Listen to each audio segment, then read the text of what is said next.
हरियाणा सरकार ने 1.20 लाख अस्थायी कर्मचारियों की जॉब सिक्योरिटी के लिए नए नियम बनाने का निर्णय लिया है। इसके लिए सरकार ने सीनियर आईएएस अधिकारियों की एक कमेटी का गठन किया था। कमेटी ने नियमों के मसौदे को तैयार कर लिया है और अब इसे मुख्यमंत्री नायब सिंह सैनी के पास मंजूरी के लिए भेज दिया गया है। मुख्य सचिव अतुल अग्रवाल ने इस मसौदे को मुख्यमंत्री नायब सिंह सैनी को मंजूरी के लिए भेज दिया है। मंजूरी मिलने के बाद इन नियमों के तहत अस्थायी कर्मचारियों को आउटसोर्सिंग पॉलिसी के आधार पर जॉब सिक्योरिटी प्रदान की जाएगी।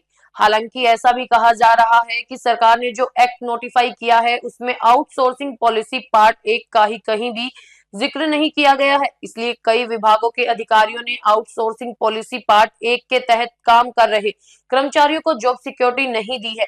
ये कर्मचारी हरियाणा कौशल रोजगार निगम में पोर्ट नहीं हुए हैं और वो विभागों, बोर्डों और निगमों में ही कार्यरत है।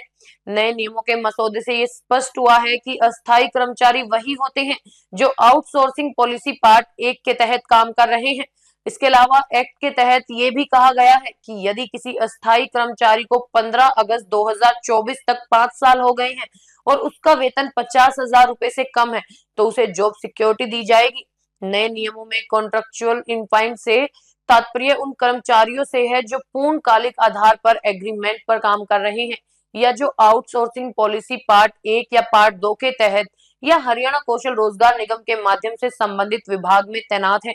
सरकारी संस्थाओं जैसे विभाग, बोर्ड, निगम, प्राधिकरण में काम करने वाले योग्य संविदा कर्मचारियों को जॉब सिक्योरिटी मिलेगी। इनमें से वो कर्मचारी जो आउटसोर्सिंग पॉलिसी के तहत कार्यरत है उन्हें सरकारी संगठन के तहत शामिल किया जाएगा। अगर किसी कर्मचारी ने किसी विभाग में 3 साल काम किया है तो उसे 240 दिन की सैलरी मिली है, लेकिन चौथे साल वो किसी वजह से ब्रेक लेता है तो उसे 240 दिन का वेतन नहीं मिलता है, तो भी उसे जॉब सिक्योरिटी मिलेगी।